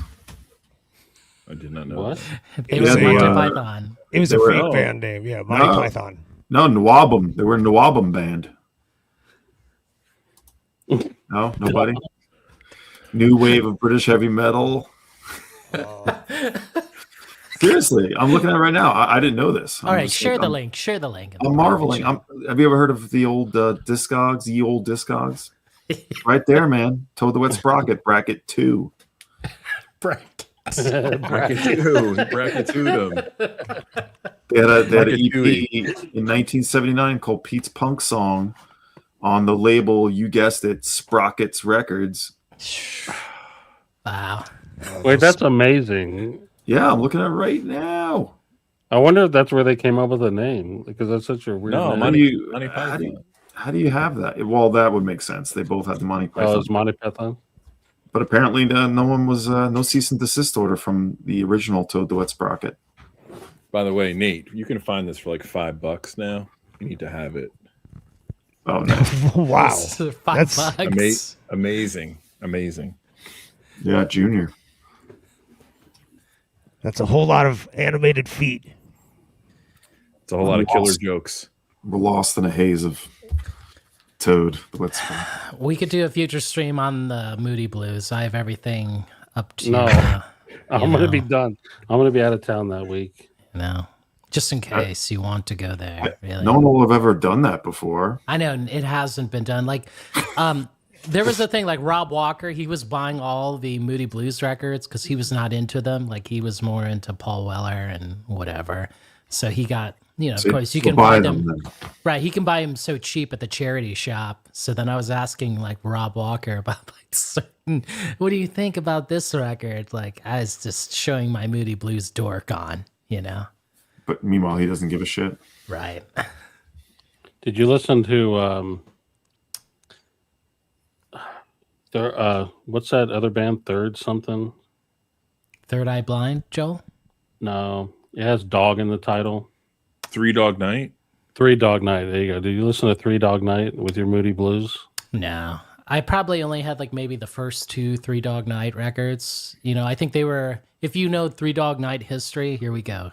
You ready, guys? They were originally called Redwood, right? And they were supposed to be signed on Brian Wilson's like label Brother Records, but never happened. Brian Wilson just didn't have his shit together. So Steady put out that. What was that? What's that record store dating that's coming out again? Ryan's Surprise or whatever. What's it called? wait, what? That Beach Boys thing where it's like his back, Brian's back or whatever. Well, they did Am I that thinking comp, like the Brothers years. That thing's going for some money now, Dom. I'm thinking of the thing that's like Brian Wilson's back or his butt or something. It's on the cover. I can't. Someone will know what it is. Yeah, Smart Boy knows It's the his song. back. Time to get alone. The record is titled Brian's Back. Brian's back. Yeah. Yeah, Really? you're right. Let me look this up. Aris, do you say? I thought we talked about. Didn't we talk about this? No. This was one of the topics some night. I think I might have fallen asleep when we talked about it. What? Get outta here. Wait, What? What? Are we live? Yeah. How dare you? Who's that? Sorry, my bad. Did I say that? Are we live? It's talking deep Brian Wilson cuts. Holy shit. This may surprise you, but Brian Wilson didn't have his shit together for like the vast majority of his life. I think there was a movie about that. Right. Yeah, a Two couple of different years Brians. maybe. Yeah. Just a dried up old sprocket. Who's next? I don't know. We're on We 25. completely lost the plot. 25? Well, we were. I didn't do my 20, but we can skip it and go to 25. Go Dude, you now. should do it, dude. I don't have anything to show. I'm So you were not reading listening to anything when you were 20. You were just too cool. Oh my god! Of course, I was listening to music when I was. 20 was right around the time I started DJing.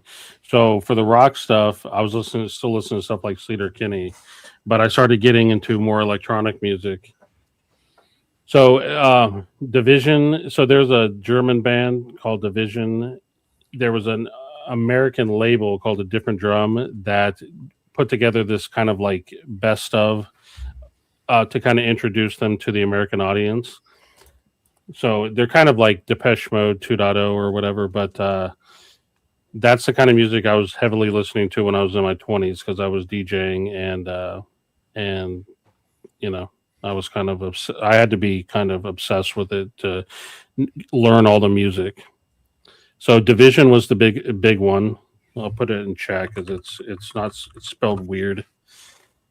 But it was a lot of that second wave synth pop like Camouflage and Red Flag and Seven Red Seven, Iris, and then the new wave, the Beatboard and Benton, Covenant, Pop Tip and Berserk. These are all things you guys are like. All your eyes are glazed over. You're like, what is this bullshit he's talking about? Don't know it. Division or D divided by vision? So that's how they spelled it. They called it Division with that little. Because if you try to look up Division, you're not going to find it. You have to spell it like that. But for the people that ask questions in the chat, yes, we had to DJ with CDs because the music that we were playing wasn't on vinyl. You couldn't get it on vinyl. And then I'm not telling you what my DJ name was, and Was it? yeah, but I was always like, so we were playing synth pop, what they called modern synth pop. It's basically like it never got popular outside of Germany, pretty much. And that's what I was listening to, and then I would sneak in industrial music in there, because the problem is like it's not like if you've ever DJ'd before, if you're listening to like house music or trance or something like that, the songs are produced in a way where it makes it easier to beat match and fade and all that kind of stuff. Synth pop was not; they're just songs, so it was like hell trying to mix them together. So I throw some new beats and some industrial in there to make it easier to. It's not hard to find my DJ name if you just Google me, but it's not that interesting. But I only DJ'd for a very short period of time in the grand scheme of things. But anyway, that's what I was just DJ to. Joel, because that would be No. cool. If it was just DJ Joel. No, fuck. It's a good guess. No, I mean, but Division's good. Like if you like Depeche Mode, you should like Division. They're just a little bit of a more modern version of them. If anyone's I do DJ streams and I sometimes play stuff like that. If you're really interesting. what's Interested. what are we on now? 25. We're on Well, 25. Before we go to 25, like I want to tell this story now. We're going to do the Melinda Murphy kind of type of story. There was a girl that had a crush on me, and we were into records, and then she would guess this, Wolfman. Get this. She'd borrow the record and then make a mixtape out of those records for me. And Solid. but the thing was, borrow the record from you and then make a mixtape. Yeah. for from you. them. From Okay. me. Yeah. Wow, she really liked you. I know, and I just did not. We would get. Whoa! Better not admit You that really on a you really stream. toted her wet sprocket. That's right. But unfortunately, like things just never happened. You know what I'm saying? Like I don't know. When you're like in a higher state, you're just having a good time. You're not looking for, the feels. A toad wet sprocket. Okay. So for that person, if you're still out there, I'm sorry. I was just too into the Beach Boys. I messed up. You know what I'm saying? And the Everleys. That's right. Like she did this great comp of like Endless Summer and Spirit of America. I think that's the second comp that came out. But man, yes, I basically was an adult child. I just was not ready for her advances, She's probably striking the Brother Records logo pose right about now. That's right. All right, we're going to move to 25. Let me get that thing, get that banner ready. Gosh. This is going to be the last one for tonight, isn't What? You don't want to go further? it? Well, I don't think we're going to make it. 25 is a great place to end. Okay. Oh man. You going to go first, Wolfman? Go first. I'll go. Okay, I'll go. Mine's not that interesting. It's just that when I was 25, let's see, I was living in my apartment and just listening to this a lot, I guess. Oh, damn. Oh yeah. That is my thing. Yep. So Yeah, because we're a few years on now from the death of Jay Dilla, and I was just like, man, who are some other artists that kind of sound like that? And I came across Madlib, and I was like, wow, that really hits that spot. And then I was already into MF Doom from Operation Doomsday and Food. And so having the two of them on one record, it was just like, it hit just right, you know. And plus, I watched a lot of Adult Swim, and that found its way into, well, this record maybe more so on the record that Doom did with Danger Mouse, The Mouse and the Mask, which is just covered like top to bottom with Adult Swim samples. Yeah. Aqua Teen Hunger Force. It's like stuff. it's like an ad for the yeah. But yeah, this was kind of like a harbinger of the changing tide in hip hop music, at least for me. Yeah, that was the pinnacle. That was one of the greatest records of all time. Wow. That ties right into what I have. So me and the Wolfman are gonna be right in the same boat here. 25. It was 2003. That was a hell of a run by this guy. This came out earlier. But I discovered this album that year. But he released 3 different personas in like the same year, and these are all absolutely stunning. Then I think that this came first, I think, which I was like trying to keep up. I'm like, who is this King Ghidra? Like, how to figure out who that was. Oh wait, that's him doing his DJ thing, but with rappers. Then he's taking on the alias of Victor Vaughn. This is him rapping, and this is amazing. And then he hits. This ended up coming out in 2004, the next year, and then this comes. It's like, what a fucking run of records. That's not even including anything he would have been doing on the side. Right, the Special Herbs. All the Special Herbs beats stuff. Yeah, there's a Victor Vaughn 2, which is a little mixed, but that was okay too. And then later that year, then he would do the Food was in 2024 later that year. But like through that year specifically, I went back to find this. Like I was listening to this guy constantly, plus like anything underground hip hop. Like that was a big year for me with hip hop. So that's what I think of at 25. And these things, man, are still freaking. I've been listening to these over the last few weeks. Coincidentally, these all still sound like tip top, grade A, fresh. I mean, it's no secret. Everyone knows these records are great. I don't know if anyone thinks they're overrated, but they're not. They're accurately rated, if you ask me. I don't think they're overrated. I just moved on from them so quickly. All of them. You didn't stay. Yeah, it was like I don't know what happened because I was like early college for me. I was all into hip hop, and it was like I think I just beat them to death for a few years, and then just like okay, I have my time with it, but I should go back to those. There's just for me with him in particular, there was just a lot to listen in on and be like he was so witty, and there was a lot of references to things, and it was like really getting nerdy trying to figure out what he was talking about. And I just loved the tone of his voice, very sleepy, very sort of like put you in a nice lull, obviously baked as hell, but just infectious, you know, like all of it, everything he did. I mean, his quality went down over the years, I think, but he still had some like I like the Born Like This or Born This Way, whatever it is from a few years later. And The Mouse and the Mask has got some great stuff on it too. So I thought Born This Way was Lady Gaga. Yeah, well, he's got a Born Like This. Born Like This, yeah. Which was Bukowski. Who brought up Bukowski earlier? Breakfast King, I think. Breakfast King did, yeah.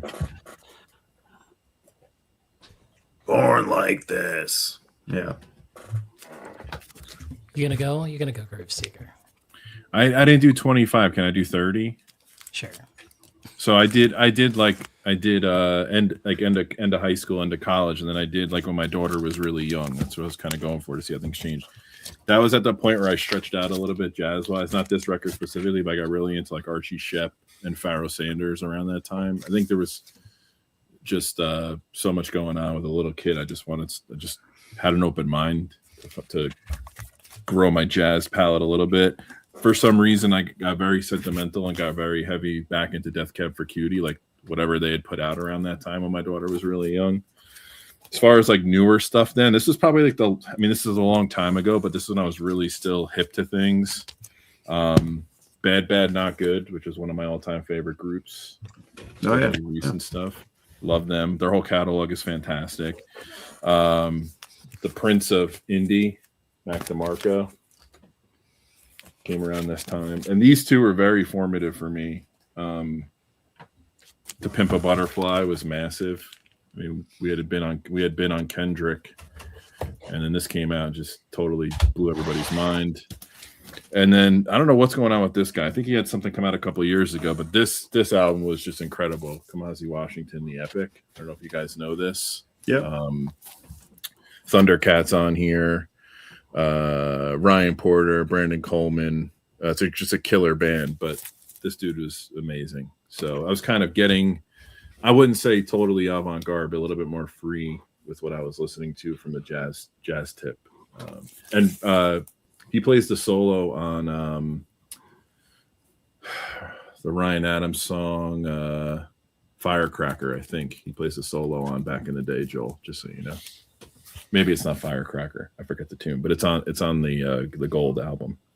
So yeah, that was like 30. So I was trying to find. So obviously things evolved for me somewhat. Still pretty. Everybody knows the stuff I'm showing, but it's still kind of an interesting journey. But I always found it weird, like Dom, like you just talked about MF Doom, like you kind of found him later. Like I went back and found stuff at all these different stages in my life when it was already.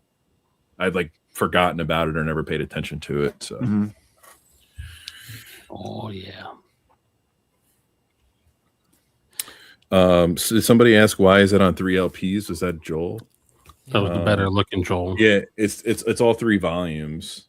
So I don't know if these were released individually. I only know it as like a box set. Do you have this record, Dom? I never got into it, to be honest with you. No, Yeah. I was just because that's what when I came out, I was really just listening to like all the older, like out there jazz, and I thought I'm going to go with the older stuff at the moment, you know. Yeah, you should. I mean, it's worth like sampling. I don't know if you'll love it. It does get a little funky at times, but yeah, I remember I've heard it, you know, playing in at the stores or wherever, some of the record shops. Yeah. Welcome, Michael Elliott. Question for Joel here. When do you live stream your DJ sets? Whenever the fuck I please. So what time is that? It's not on a schedule, and you probably won't see me do another one for quite a bit. I save them on my channel, so you can go look. Also, Nate does his. You can see them on his channel. They're saved if you feel like going back and listening to them, but it's not going to be ever on any kind of regular schedule. Right now, all my shit's in boxes. So, like the last stream I did, I was just picking random stuff off the shelf. It just seems so lazy and bullshitty that I'm not going to do it again until I get everything back up. No, But- no. You got to have an element of chance Yeah. involved. You could just do a Dadaist DJ set, right? Good. Just pull random records and then just That's what I did. I was only play literally parts just of the pulling. tracks. Why not? I was pulling random stuff and being like, "Okay, I'll play this." Yeah. Michael Anyway, I want to Elliott- talk about. It's still fire. Good. I want to talk about 25 real quick. Can I talk about 25? Yeah, I'm just getting your channel, Joel, to help Michael out. You have 2 channels, Joel. What the hell's going on here? There's probably like 4 of them because I fucked up and didn't know how to get. I'll link it later. It's not. Just look up Static ATX. But anyway, when I was 25 years old, this was post DJ years, so I'm exploring more and more electronic music. Now, what I would really like to show you guys is this. I'm just going to link it in chat because I don't have it to show. It's sitting in a box somewhere, and it's not on vinyl, so excuse the fuck out of me. But this album right here I'm linking to in chat is called Evolve by this group called Exact. It's electro in the truest sense of like what electro means. It's like electro breaks. I was exploring like UK garage. I was exploring atmospheric drum and bass, different kinds of drum and bass, and I wanted to show this album here. I don't have it on vinyl. This kind of music, you don't really want it on vinyl unless you're a DJ, because the vinyl never has all the tracks, right? They released all the tracks on CD. The vinyl was mainly just like the tracks that DJs played out in clubs and stuff like that. But anyway, this is High Contrast. This is his second album. His first album came out a few years before this. It's called True Colors.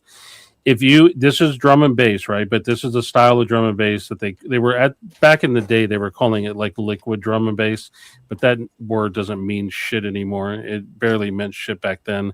It's like soulful drum and bass. It's like if you mixed house music, like vocal house and drum and bass, this is what you would get.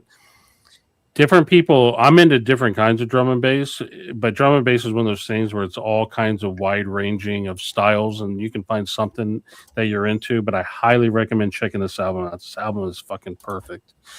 He took True Colors, which is his first album, which was pretty fucking good. I mean, he took the world by storm with that album, but he perfected it with this album. This album is fucking pure perfection. Anyway, 25 is getting into different kinds of electronic music, like ambient stuff, the more poppy electro stuff like Mr. Velcro Fastener. And I'm just exploring, listening to just like electronic music is like another frontier. There's like so much shit out there of different styles. But anyway, I wanted to show this off. His name is Barrett. Anyway. It's a cool fucking album. Any of you guys know anything about drum and bass? I know Wolfman probably knows something. No? Well, it's been a little while, but Ronnie Size represent. That was about where it ended for me. Yeah, Ronnie Sides. Okay. plug. Okay. But yeah, so 25. I mean, I'm literally going out to clubs. But Kruder Dorfmeister, I listened to some. Yeah. Hell yeah, Photech. dude. Kruder. Yeah. For Kruder, okay, so Photech is different than Kruder and Dorfmeister. Well, I like Ronnie Size because it had all the jazz element to it. Yeah. But that's what's so great about it, right? Electronic music, they were trying to figure out incorporating different things, right? So there was the whole thing about mushroom jazz, which is basically like a different style of down tempo. Yeah. There was Photech, which is kind of like I would put them in the drum and bass category, kind of. The thing that, huh? No, go ahead. I'm sorry. What were you saying? I was going to ask you who was like considered mushroom jazz, because I feel like I've listened to that. Liquid Sky. DJ Disco Slinger. What's his Good name? stuff. Hold on. Let me look him up. Because there was someone whose name is in right off the top of my head, and Wasn't there a lot of comps? Like Mark Farina. Yeah. I don't know. Well, that's the whole thing. Comps. The whole thing with electronic music in general is because it lives in the clubs. You know, like comparatively speaking, there were less albums and more compilations, like DJ mixes and compilations of different styles, rather than albums. But I always liked it when an artist, because it's different, right? It's when in an album form, it's like they're kind of telling a little bit of a story, like a journey in it. And but Mushroom Jazz, real quick, Mark Farina was the guy that kind of Renegade Hardware, yeah, that was like darker drum and bass. Anyway, I always loved drum and bass. I specifically like what they called atmospheric drum and bass, and I like liquid. It was music that I could listen to kind of like uplift, give me a ton of energy, but also relax me. It's very anyway, that was 25 for me. I think a lot of people stopped caring about drum and bass when Bjork broke up with Goldie. Yeah, I guess. I never know. Kidding, like just people, kidding. people evidently still play like drum and bass out there, but this is like what trips me up. And I was having a conversation with a buddy at South by the other day about like younger generations reuse genre names, but they mean something completely different now. Like what we used to call UK garage and what they call UK garage now is not the same thing. But because they keep just reusing names, it makes it really hard to know like what the hell is going on. Like, anyway, I know you guys aren't interested. Jason, what do you got for 25? Well, like 25, 30. I didn't pull out those records. Too bad. I was listening to the White Stripes, Elephant, and there was a lot of discussions whether Meg White was a good drummer or not. Well, you never know The answer is yes. you never know until you meet her in person. I was listening to the Shins, Shoots Too Narrow, which was a great album at the time. I still like listening to that record, except for, now I can't anymore because some girl I dated, she just like ruined it for me. Because like when she was like teasing me, she would just make fun of that record and I just get upset. But Don't talk about the Shins. I know. I just like, that's all I can think of now when I think about how great, like, what is it? Simon Says? Is that, or Saint Simon? Saint Simon is the song on that. Yeah. Man, that song. I love that album at the time too. I haven't listened to it in forever though. It's so good. But yeah, like that's all I can think of. I wish I would have brought those records, I did tell Probably you, you Joel, understood what the topic was, Joel, and weren't changing it completely 5 minutes before the stream. When you host your own stream, Joel, That's why I can't do it. I couldn't do it. I just felt bad. Like, Chris, you had said like a week ago, like, hey, let's really get our shit together. Like, let's get what the topic is. And then fucking silence for fucking 4 days. No. It's just I posted right away asking like, hey, what were some of those topic ideas that y'all had on hand? I'm here to right this ship. Yeah, That was my brain salad that I just sort of. I mean, look at me. I'm proposing topics. I'm starting contests and giveaways. I'm just gonna take over. I'm gonna fire Joel. That's what I'm waiting for. Like, that's what you should can't fire happen. Joel. He quit. That's right. You can always start the death metal pizza. Okay. Joel. Better looking Jason. Joel. Hold up. Better looking Joel. Here's a funny story. So my roommate at the time, Jody's father was like a orchestra percussionist. He studied, right? And there would be just arguments with his daughter, Jody. Like, nah, like she'd be like, Meg just had that primitive style. And like her dad was just like, no. Like, no. Like, Yeah. it was like Meg. He would say something like Meg is playing in a puddle of mud, like it was just so. And it was just like Jody would just be fuming, and like her dad was my landlord. You know what I'm saying? Like you didn't want to be like, no, landlord, you're full of bullshit. Then he would have been like, your rent's up. Like, oh man. So. Speaking of puddle of mud, are they better than Toad the Wet Sprocket? No. Different, just a different sound. Come on, you can't compare the two. Chris, what did I do? What did I do to you to make you so Nothing. I'm upset just with trying me? to get. No, I'm all right. I'm just kidding. So, Jason, you're 25 in what year? What year did that Shins record come out? That came out in 2003. 03. Okay. So, I mean, by that time, like after that, like now, then I was just, I don't know. Like I was listening to even worse music. Like my friends were like trying to show me how great Green Day American Idiot was. I mean, that was awful. I have a story offline about them. But then at that time, by like, 06, I'd moved back to Columbus and then was trying to sell records, man. I don't think I was like listening to too much music. I was trying to get rid of like love albums, I thought the monos were better, but now the stereo's better. Heads up, anybody watching the stream. I thought you just meant more relationship records. You meant the actual band. Okay. Yes. Don't. The remaster is the way to go. Right. Anything by Kevin Gray, okay? No, don't. Because Bellman did the cuts. Jeez.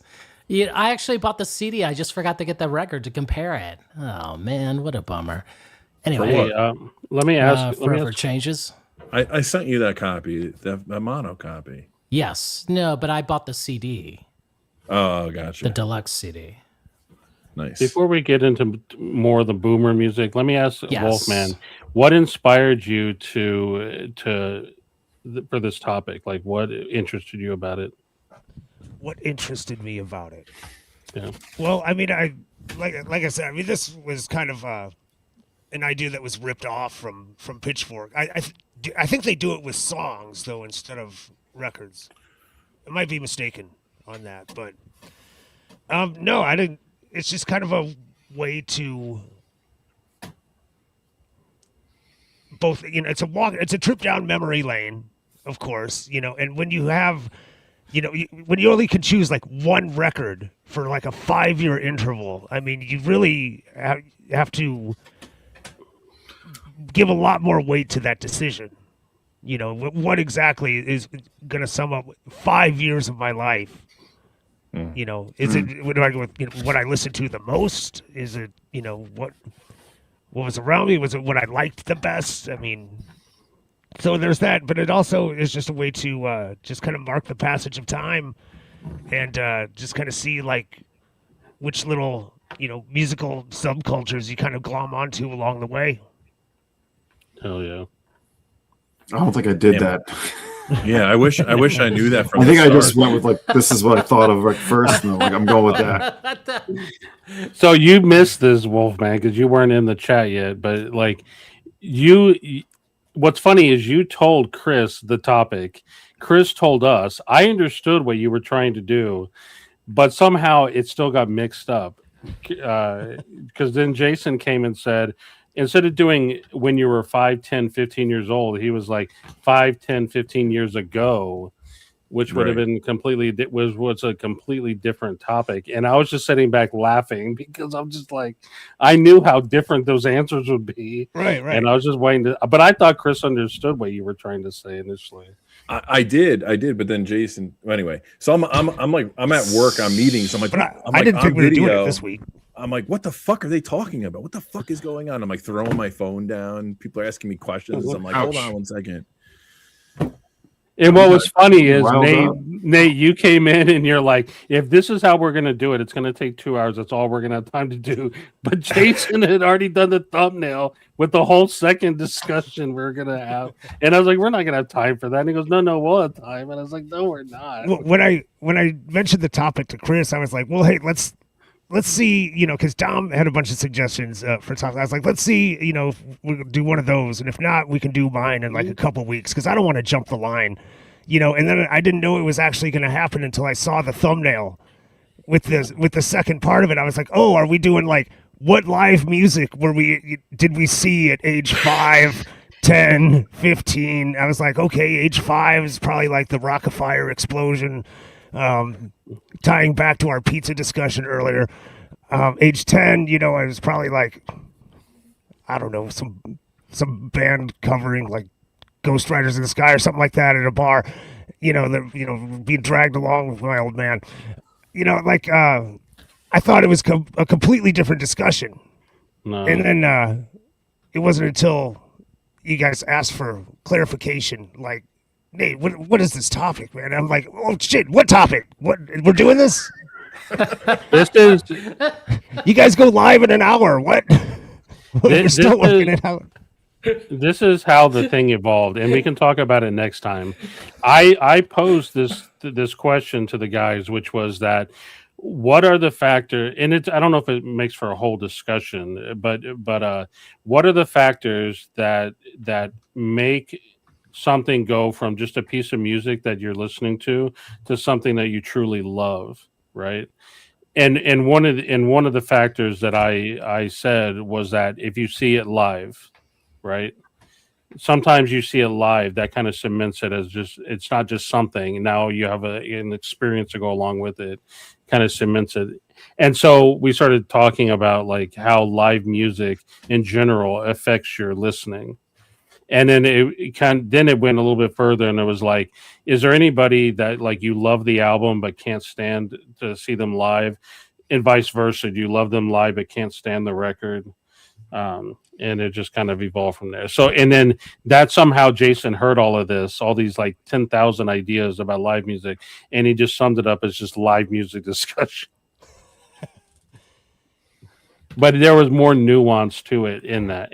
Are we doing like director's commentary, like from like the early 2000s? Is that what we're doing? Welcome to the criterion of The We're just letting the chat know. We're letting them behind the curtains to see what a mess Jason is. He won't pay cover. He doesn't know what Jason's the topics taking are. a lot of strays here. Don't listen to Joel. Anything skinny puppy sucks. sucks. See, I knew it. I knew he was gonna say it. God damn. So that's a good idea, though, Dom. Next week, we can watch this week's episode back and comment on it, Mystery Science Theater style. Oh, wait, here's when Jason talks about Toad the Wet Sprocket. Here it is. Which we'll talk about for the rest of the episode. Who knew? Who knew Toad the Wet Sprocket? This is the part where Chris says he has a story about Green Day, but he's not going to tell it on the stream. What a tease. I can't say it on the stream. I'm just kidding. You just switched the band, all right? We're not talking about Green Day. We're talking about Toad the Wet Sprocket. When I saw Toad the Wet Sprocket. Every story is about Toad the Wet Sprocket when it boils down to it. This is true. Walt Walker missed the Moody Blues deep dive. So I don't know. So what, do we do like the live music thing next week? Probably. We can. Is that how we... Yeah. We don't know. We're not. All right, see, we'll take the guesswork out of it. I busted out all my concert stuff just in case we got there. I was ready to go. Yes, I could probably do that. I'll do a timestamp for... It's like 3 weeks of streams right there. Did you see that brick? That was a hell of a ticket stubs. stack. This is for Rob Walker here. I was talking about this record specifically, Rob Walker. I'll make myself big to embarrass myself. Whoop, that's Joel. He's got no records to show. Long Distance Voyager. What year did this come out, Wolfman?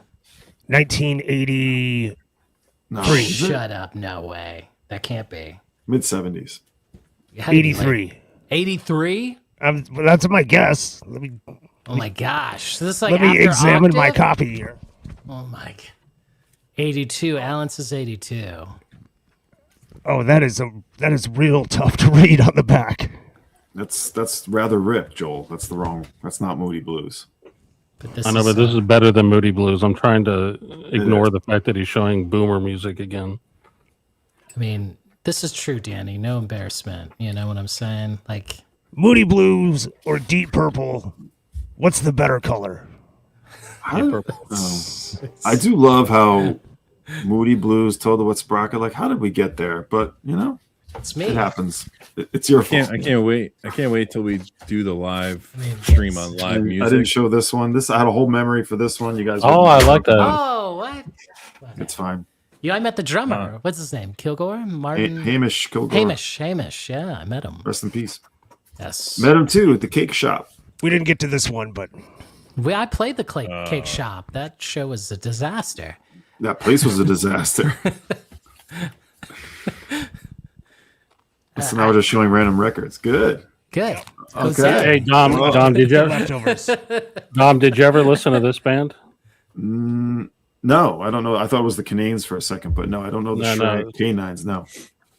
So they're from the UK. They're on a band label called Fortuna Pop that isn't around anymore. I know that. Did you ever know Fortuna Pop? See, I loved Fortuna Pop. Russell. This, if you like, because I know you like Built to Spill, they and the only reason I'm name dropping Built to Spill. So Shrag, they have dual male and female vocals, and it's kind of like kind of upbeat indie rock, little poppy or whatever. But the singles, the ones that you know that you can look up off this album, "Tendons in the Night" was my favorite song. Is this a new record? No, it's from like that label's not around anymore. This was like Fortuna Pop. Yeah, and so "Tendons in the Night" and "Devastating Bones." Anyway, this is a great fucking album. What's it like? Oh, you said like.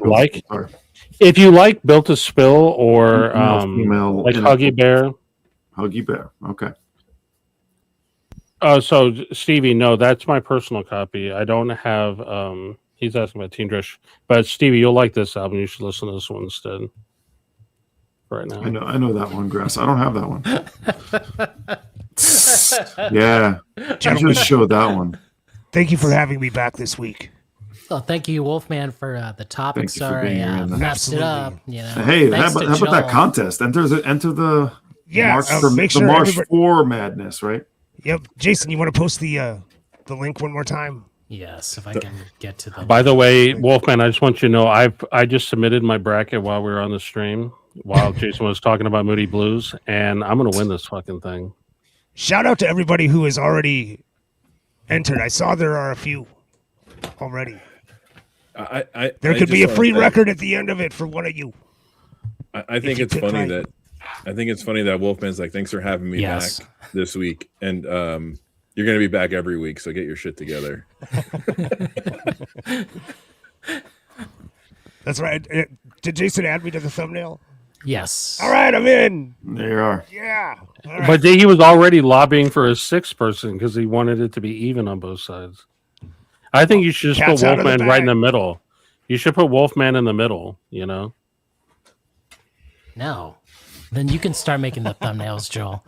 Okay, I'll do a thumbnail. Put Wolfman big in the middle. Like put us a little tiny in the corners and put Wolfman. big Wolfman presents the Vinyl Community Social Club. That'll have a good look.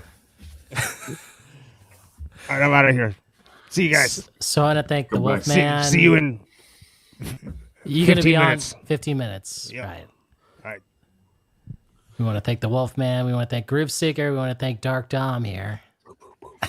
We want to thank Joel, Static ATX. How many YouTube channels do you have? This is ridiculous. I saw. No, like the 2. problem is YouTube kept creating new ones. I didn't create them. YouTube did it. Okay. We're Okay, lobbying for the 6 from Grass. That's right. So we'll be.